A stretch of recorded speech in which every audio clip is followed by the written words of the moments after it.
Jeg skulle have været med. Men så gik I mask.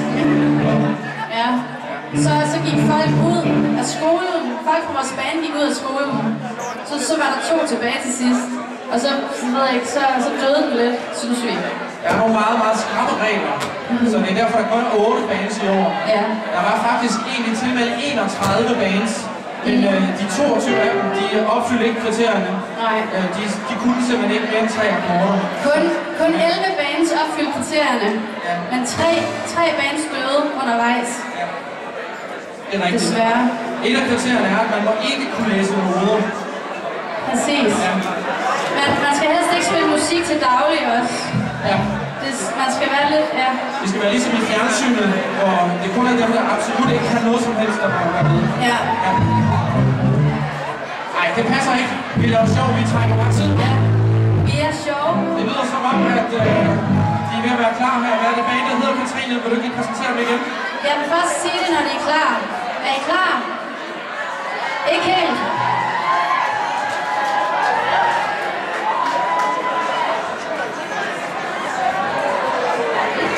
Men vi har en sjov indføring. Jeg synes, det lyder fedt. Vi er klar. Katrine. Her kommer Far Langben. Resultaten!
Tusind tak.